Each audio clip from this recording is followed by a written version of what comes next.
Well, the legend lives on from the Chippewa on down of the big lake they call Gitch's Gloomy.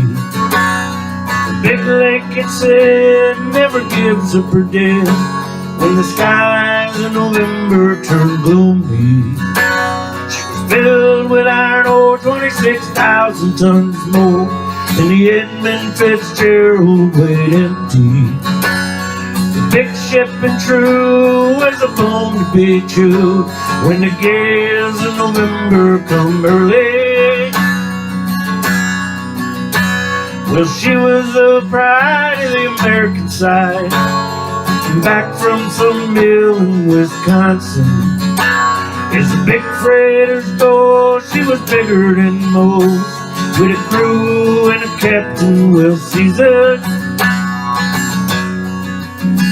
concluding some terms with a couple of steel firms when she left fully loaded for Cleveland.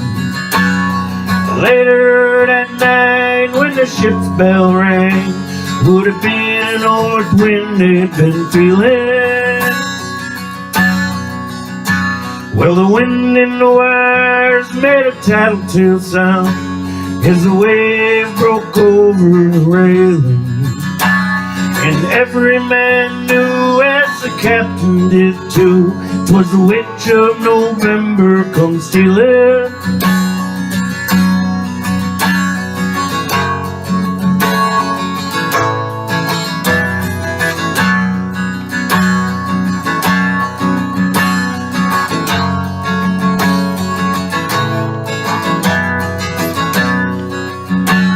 Well, the dawn came late and the breakfast had to wait when the gales in November come slashing.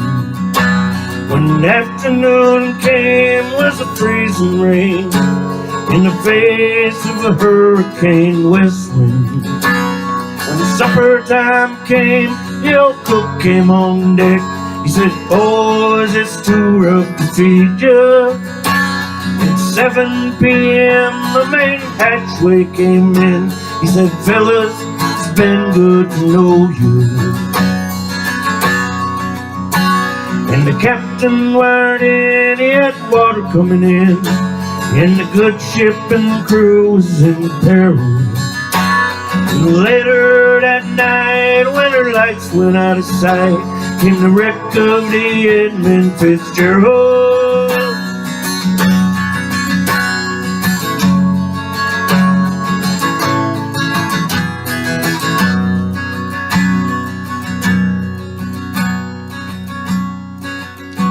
Now does anyone know where the love of God goes when the waves turn the minutes to hours?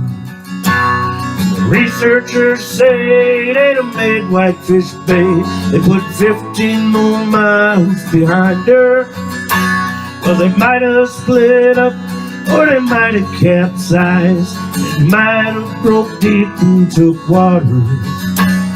But all that remains is the faces and names, the wives and the sons and the daughters.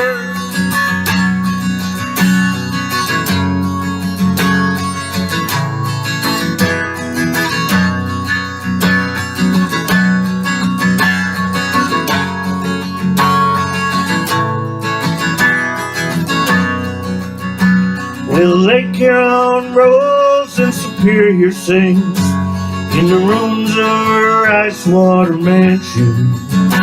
Old Michigan steams like a young man's dreams. The islands and blow for sportsmen.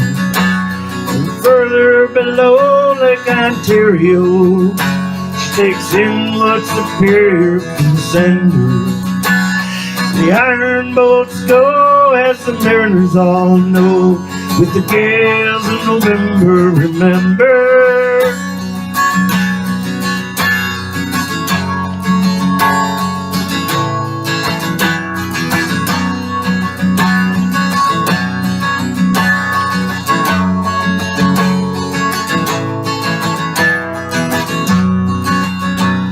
In a musty old hall in Detroit they prayed to Maritime Sailors Cathedral.